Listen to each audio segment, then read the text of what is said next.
All right, look, the fossil record's filled with a lot of crazy stuff. Before we talk about that further, my name is Kit. This is Americans Learn. Please be sure to like, comment, share, subscribe, hit the ring bell notification for the algorithm. Please comment, put in some watch time for the video. Check us out on all our social medias, our Discord, our other YouTube channels, because unfortunately, YouTube isn't notifying a lot of you beautiful subscribers when we upload content.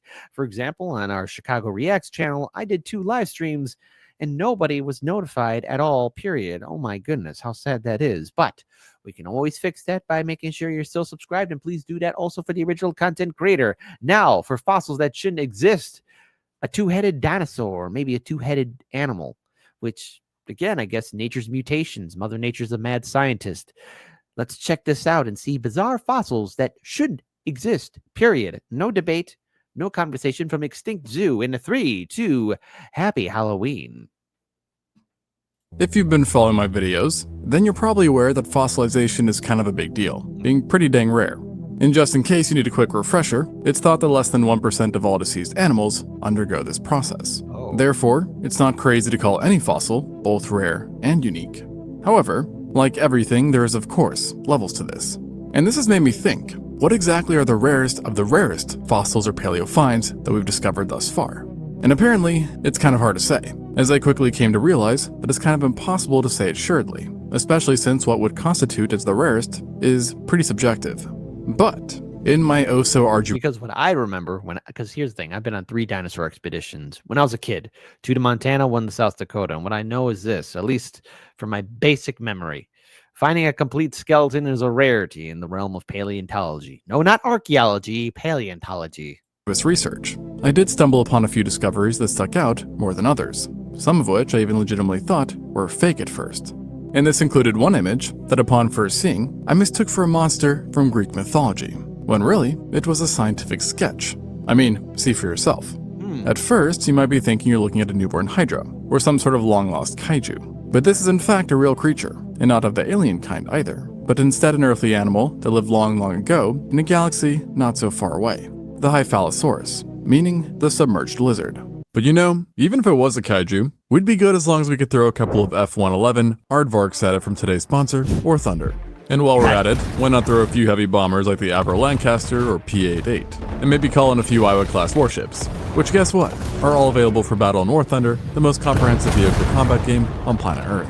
Available on PC, consoles, and mobile, with over 2,500 tanks, planes, helicopters, ships, and more. All from 10 major nations, and from over 100 years of warfare for absolute vehicular battle debauchery. Shoot things from a car, shoot things from a plane, shoot things from a boat, all the while just using whatever controller you have. And yes, you can do all of this and more in War Thunder, while immersing yourself in realistic graphics, authentic sound effects, and a community of over... That's beautiful. God, I remember I used to play that game. I remember when fun things used to be fun. 95 million players. And my favorite part? No health bars. Every vehicle's intricate modeling down to every detail, so damage is actually realistic instead of having fat red bars hanging above you, which is then also combined with x-ray footage so you can see exactly what happens when you get blown up. Now I know what you're thinking, that sounds pretty awesome, and there's no way it can get any better. But guess what? It can, because it's free. You can play it on PC, PlayStation, Xbox, and mobile. Again, all for free. So sign up using the links in the pinned Time to go mobile. comment or description to not only play, but also get a massive bonus pack for both new and returning players that haven't played for at least 6 months on PC and consoles, which includes the exclusive vehicle decorator, Eagle of Valor, 100,000 Silver Lions, and 7 days of premium account, which by the way, is only available for a limited time. They first appeared during the early Cretaceous period, and were, let's say, an odd bunch, and not because they had 2 heads, as that fact is actually what makes this specimen so rare, as this guy is polycephalic, meaning it had more than 1 thinker, and in this case, also possessed 2 necks. This amazing find was made in 2006 by the UK Royal Society. How sad that it died so young, but, you know, it just, it wasn't meant to be. Within China, and was so rare that the paleontologists first thought that it must have been 2 separate specimens, and they were just missing a second body. However, the remains were well preserved enough that after it was fully analyzed, there was absolutely no mistaking that this was a double-headed reptile, making it also the oldest example of polycephaly, and the only known case where one is fossilized, making it literally one of a kind. When the news of its discovery was first made, there was naturally quite a bit of buzz around it, and some confusion. as was reported to be a two-headed dinosaur. Two-headed But sadly, dinosaur. though, for the sensationalists, Hyphalosaurus was no terrible lizard, rather an aquatic member of the ancient Corystodera, a now extinct order of diapsids, which were widespread from the mid-Mesozoic all the way to the recent Cenozoic. It contained members such as the Champsosaurus, who is well known for living alongside the T-Rex. And the group as a whole differed greatly in appearance and size, with the Hyphalosaurus specifically superficially resembling a plesiosaur, albeit a miniature one at that, as this guy was fun-sized, with fully grown adults only reaching about 3 feet or 1 meter in length. So luckily, they get the safety approval stamp for time travelers. You also wouldn't have to worry about seeing this creature too often either, as they were extremely adapted for aquatic lives, being pretty much found exclusively within the deepest parts of lakes, where they utilize webbed feet, a flattened tail, and needle-like teeth to hunt, with prey mainly consisting of tiny fish and soft-bodied invertebrates. Not super duper exciting, but exceedingly effective, and the Hyphalosaurus has actually provided paleontologists with thousands of specimens, but of course only this one has come with 2 heads, which is for sure remarkable, but at the same time, a little bit sad, as these guys did not get a chance at life due to its birth defect. And we know this because the specimen's body size was extremely small even for this genus, leading to the assumption that it died early in infancy, or was even already deceased at birth. And this does kind of check out, because we do know that polycephaly in general does tend to greatly reduce lifespan in the affected. And what's So it died young with its brother right next to it. kind of interesting when you think about it is that this fossil is obviously reptilian, and one interesting tidbit is that in modern times, polycephaly is often noted for being much more common in reptiles compared to mammals, and specifically happens quite a bit in snakes and turtles, who are also both diapsids. Now, it's not exactly known why this happens, but it does lead to the fascinating notion that a two-headed dinosaur could also be out there as well. Possibly, but maybe it happened at one point, and who knows if it did get to adulthood, what a sight that would be. Seeing that they too were diapsids. So definitely a rare find, and one with somewhat All right, that would be really cool to see, a two-headed dinosaur, if that was able to be found. sad undertones. But let me tell you, it doesn't hold a candle to the heartstrings pulled by another extremely rare fossil find, which shows just about the only known instance of 2 prehistoric animals cuddling. And to make things even crazier, I think I know what this one is. It's the mammal and the reptile that died buried together. the cuddlers aren't even the same species.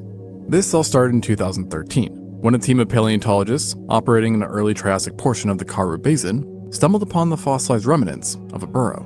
Now, an ancient burrow alone is pretty remarkable and rare in itself, but there was also something hidden inside, a Thranaxodon, a type of carnivorous cynodont which has survived the Permian extinction and was about the same size as a fox. Specimens belonging to this species had been found in burrows before, and perhaps because of this, not much interest was initially paid to its presence, and the Thranaxodon went unexamined for quite a long time. However, thanks to a bit of luck, the cast was eventually scanned at a facility in Europe, and they found something the first review missed, and that was an entire other creature in the burrow. And get this, it wasn't a Thranaxodon, nor any other kind of cynodont for that matter, but instead an amphibian of all things, Brumistega. It belonged to the Temnospondyli order, which first appeared during the early Triassic, and they were not known burrowers. So what on earth was the Brumistega doing alongside a Thranaxodon in its den? And not just alongside actually, but rather tightly pushed up together like 2 peas in a pod. And at first we thought the answer was pretty easy, being that this was no cuddle sesh, but rather a predation attempt that was rudely interrupted. Okay. Yet, this hypothesis quickly fell apart, as neither animal were the other's typical prey, and none of their skeletons showed any signs of the two having fought. Although, in their analysis, they did note that the amphibian was injured, having suffered several fractured ribs on the right side and 2 bite marks on the roof of the skull. But evidence suggests that these injuries occurred prior to it entering the burrow, and are now Really? actually believed to have been the spark that ignited this odd situation to begin with the idea being that after being injured, paleontologists reckon that the Brumistega, exhausted and now in pain, stumbled upon the den and decided to venture within, in the hopes of finding some shelter. It's also believed that it chose an underground area instead of something above because of the early Triassic's intense heat and aridity. Within, the Brumistega encountered the Thranaxodon, who did one of either 3 things. First, it might have attempted to kick the new roommate out, but couldn't manage, and thus had to simply put up with the unwelcomed cuddles. Second, it could have just been a good dude and simply paid no attention to the amphibian. I was like, oh, damn, man, it's really hot outside? Dude, come here, chill out, man. What the hell happened to you? allowing it to share its home. And then the third and final option is that the Thranaxodon might have been in a state of something called aestivation, which would make sense given the area's extreme seasonal aridity. And for the uninitiated, aestivation is basically a state much like hibernation, except for the heat and dryness instead of the cold. And therefore, while in it, the Thranaxodon wouldn't have bothered with trying to evict the Brumistega in the first place. But whatever the situation was, once inside, the two got cozied up with each other, as their position showed the amphibian resting on the right side of the Thranaxodon, with their bodies tightly pressed against each other. Unfortunately though, this adorable scene would ultimately conclude with tragedy, as the fact they were fossilized together, of course, means that they, well, died together. Oh. And the current hypothesis is that whilst resting, or napping, a massive flash flood descended upon the area, thus flooding the burrow and slamming the pair into one of the corners, rapidly drowning them. Unpleasant to say the least, and very sad. Yet this being said, a fossil doesn't have to be sad in order to qualify as extremely rare. Sometimes it can just be itself, with the craziness stemming from who the fossil actually belonged to. And this is perhaps best seen in one of the rarest primate specimens of So sad. They died together. Maybe they were different souls in another life. Who knows? Who knows what happens to us when we pass away, when we get reincarnated in another life? Do we come back? How do we come back? And do we find each other again? The answer is maybe yes. all time. And in fact, one of the rarest human specimens of all time. Back in 2012, Russian archaeologists were excavating the Denisova cave, which is located in the Altai Mountains of Siberia.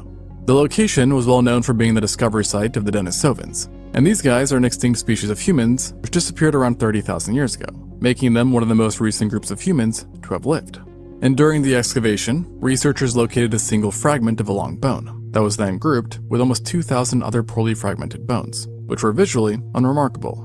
But eventually, some of these pieces of bone underwent further testing, including genetic testing. And in the case of the long bone, peptide mass fingerprinting and mitochondrial DNA analysis were employed. And the results were a bit shocking to say the least, as this specimen, now dubbed Denny, turned out to be a human hybrid. Yeah, sometimes real life is stranger than fiction. Behold, the uncanny valley. And she wasn't just any regular old hybrid, but importantly, a first-generation one, meaning she was half and half of two different human species. And thus far, Denny is the only known specimen of a first-generation hominin hybrid, meaning, across humans, chimps, and bonobos, she is the only known case. Furthermore, it turned out that this 90,000-year-old human wasn't even a mix of Homo sapien and something else. Rather, a split of two fully gone species, Denisovans, which makes sense considering the cave, and our favorite extinct relatives, or at least mine, the Neanderthals, with the testing showing that her mother had been a Neanderthal and her father a Denisovan. So suffice to say, this was a mind-blowing find, and one that came with immense ramifications, as it led to speculation that interspecies mating between Denisovans and Neanderthals could have been ongoing over several periods of contact that lasted for thousands of years. It also supports the idea that interactions between humans weren't always as bloodthirsty as media would have you believe, and that they sometimes had offspring. Another interesting find regarding Denny was that her mother's genome was more like that of Western European Neanderthal DNA, who were found thousands of miles away, rather than the Neanderthals who actually lived around or in the cave, implying that Neanderthals migrated east in several waves, where they then encountered and coexisted with the Denisovans. And as if things couldn't get any more interesting, Denny's DNA also revealed that her Denisovan daddy had signs of exposure to Neanderthal ancestry himself, only just a lot more removed, with the minimal amounts being traced back to over 600 generations before his life, which in other words is an ancestor that lived about 18,000 years prior to you. And this might all sound rather insignificant, but in reality it's quite monumental, because this find represents the first direct primary fossil evidence for human species interbreeding. But with that said, there obviously is a ton of other direct evidence found in non-fossil form, in fact, within our own DNA, which also gives proof to cross-species breeding. But to find evidence of it so clearly in a fossilized individual is, unique to say the least. So suffice to say, Denny made quite the impression on anthropologists and paleontologists alike, and will probably continue to do so as we learn more about her. However, if I was a betting man, I'd wager that we aren't going to find any more first-generation hybrids anytime soon. But you don't literally have to be one of a kind to be extraordinary, which is best demonstrated by dinosaurs. Obviously, and I assume we, love these terrible lizards, and over the years they have yielded some amazing finds. But perhaps the rarest dinosaur discoveries have been specimens collectively dubbed dinosaur mummies. The name is pretty straightforward and accurately describes it, As simply put, these are remarkably well-preserved dinosaurs, who despite being millions of years old, still have skin traces covering large amounts of their bodies, making them look more like an animal caught in a drought than a fossilized dinosaur. The first of these exceptional specimens to ever be found was a large Montosaurus dug up in 1911, now dubbed AMNH 5060. It was discovered during an excavation in Wyoming, and rapidly became big news with the body being in pristine condition, and nearly fully complete at that, with the sole missing pieces being the tail, back feet, and part of its pelvis. It was concluded that natural causes or perhaps dehydration had killed this amazing creature, who then dried out and was rapidly buried, leading to its mummified-like state, which in turn allowed paleontologists to literally see what its skin had looked like, which in this case consisted of non-overlapping scales named tubercles that came in two variations. The skin was also noted for being shockingly delicate and thin, especially when given the size of the Montosaurus. But what really blew them away wasn't seen in the skin, as so much more than that was preserved. The fingers and hands were all kept well intact, while its nostrils had been spared too. Even hundreds of tendons could still be seen along the body, a first in paleontology, so no small feat. And yet somehow, since then, this mummy has arguably been triumphed by even better preserved ones. And this includes a Brachylophosaurus, nicknamed Leonardo, whose body is still 90% covered in skin, and even has preserved outlines of the muscles, making it seem like it died last year, not 77 million years ago. In addition to this, Leonardo has also maintained parts of its keratinous beak, along with the frill and the remains of its last meal, which admittedly wasn't the most exciting, being a bunch of plant material. That's Yet, pretty exciting. inside the plants was something a bit more interesting and, at one point, lively. Worms. Delicious. Although, unfortunately for Leo, these creepy crawlies aren't thought to have been a yummy snack, but instead a parasite which infected him. No bueno. And then on top of Leo, we also have, of course, the infamous Borealopelta specimen that could pass for being asleep instead of a fossil. This early Cretaceous ankylosaur was found in Alberta, Canada, within an oil sands mine back in 2017. Imagine you die out, and when people look at your body, they realize what's in your stomach. Worms. Not just earthworms, parasitic worms. Ugh, ugh, ugh. And funnily enough, despite being one of the best preserved dinosaurs of all time, it was misidentified for a brief moment, as until its discovery, no land animal had ever been found in the oil sands, and thus it was originally thought to be a plesiosaur or some other kind of marine reptile. But after a quick peek, it was pretty obvious that this was indeed an ankylosaur, and a nearly complete one at that. Given its amazing state, the fossil was instantly labeled as Paleo Gold, before it was even recovered, by the way, as that was a challenge in itself, as the mummy was high up in the rocks and quite sizable, measuring 18 feet or 5.5 meters, and weighing well over 1 ton. So it might not come as a shock that regrettably, disaster struck during excavation, and the mold meant to protect it gave way, allowing it to smash directly into the ground, which is also why the specimen has those large cracks all along it.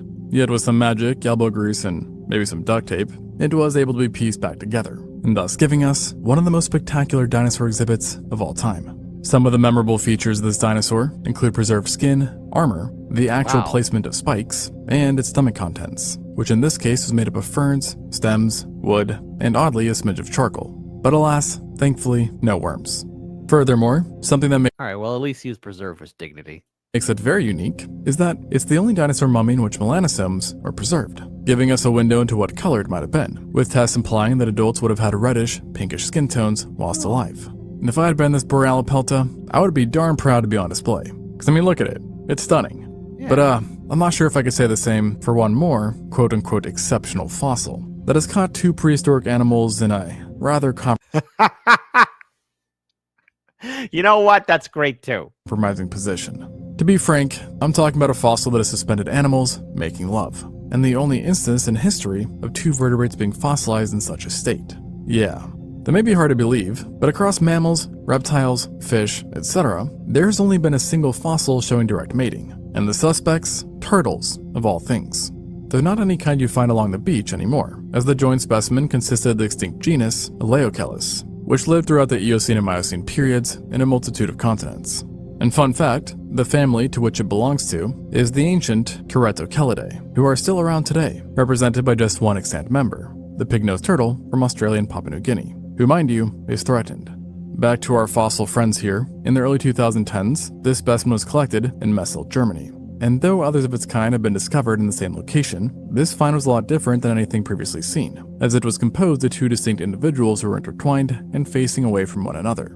Pretty PG, So you'd think. As in humans, turning your back on someone is like giving them the cold shoulder. But in turtles, it's pure love. Because that's how they mate. Well, actually, it's not. But I guess these two specimens were a bit freaky. And we know it wasn't just plain wrestling or territorial fighting, as their tails were exactly aligned with how you'd expect mating turtles to have theirs. And then for just a tad bit more proof, detailed analysis on the size differences between the two fossils, as well as certain anatomical features, pointed out that this duo was without a doubt a male and female pair. Oh. So what exactly went so wrong for our two lovebirds here? Or rather, love turtles? Well, it seems to have had something to do with the place they chose, as these guys wanted a spicy location, nothing ordinary, choosing to mate in a warm tropical volcanic lake that laid deep within a crater. A bold choice to say the least. What could go wrong? And then kaboom! Volcano captured them in the most private moments. And one that would cost them quite dearly. Now I know what you're thinking. This couple definitely wouldn't have willingly waded into dangerous waters. And you'd be right saying that, as in fact the top layer of the lake was probably safe. The issue was that deep below there were toxic gases and other nasty things that were being released by the volcano. No. And newsflash, mating in water for an extended time is quite exhausting, especially so for turtles. And it's believed that after becoming fatigued enough, the pair sunk about 30 feet or 10 meters below the surface, thus exposing themselves to the dangerous gases. And here's the problem. Though they don't breathe water, this turtle belongs to a family with super porous skin. Skin that's porous enough that it literally absorbs oxygen through it. Therefore, while they could technically hold their breaths, they could not close their skin, and the toxic dangerous stuff quickly rushed in, thus killing the turtles. Whereupon they sank into the volcanic sediment and would remain there for 47 million years, embraced as one. And that's quite That's a very sad love story. a long relationship right there. And as mentioned, this is the only case like it seen in vertebrates. Whereas I will say in insects and other invertebrates, they do have a quote-unquote head start. Because despite still being rare, there are multiple examples where they fossilized mid-act. And lots of these cases consist around amber-trapped insects, but also extends to trilobites as well. And if you're curious about some other crazy amber specimens, check out the video I made on that just recently. But either way, I guess the takeaway in all of this is always be careful with what you're doing, because you never know if you're going to end up getting fossilized, or when and how it happens. And again, thank you to War Thunder for sponsoring this video. Make sure to check it out now for free on PC, PlayStation, Xbox, or on mobile for some good old vehicular warfare. And use my links in the pinned comment or video description to register. And those of you who are new or haven't played it for 6 months will also receive a massive bonus pack across PC and console, including multiple premium vehicles, in-game currency, and more. Thanks for watching, and until next time. Okay, so look, first of all, I think of all the stories, first of all, the two-headed fossil stands out the most. I mean, finding the rarity of a two-headed creature is like something from mythology, like the great Hydra that the great Heracles, or Hercules as he's called in the Roman tongue, faced off against. The amphibian mammal cuddling, that seems like two friends who became buddies and only then had to drown. I like to think, the mammal just saw the amphibian, realized that he was in a fight and just wanted to crash out. It's like, hey, buddy, you could crash out in my pen. The first human hybrid. One must wonder if we all somehow carry the Devonian or either the Neanderthal genes in our bloodline. Mummified dinosaurs, and then the fossils caught in the private act. Someday we might find some T-Rexes banging, all right? But everyone show some dignity and respect. I just don't know how a natural museum will show that and display it before everybody. I'm waiting for that find. That would be funny. In so many reasons, in so many ways. Don't deny it. It's actually pretty good. It's so funny, you would laugh. But what are your thoughts?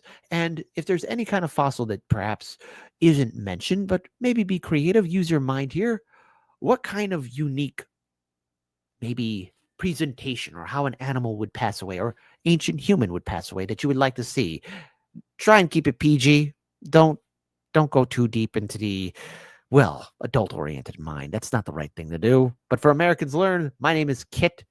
What are your thoughts? What are your thoughts on the fossil record? And if you have ever had a chance to be on a fossil expedition or dinosaur expedition, did you find any unique fossils? Regale us with tales of your adventures in the comment section below. Type away and be safe out there.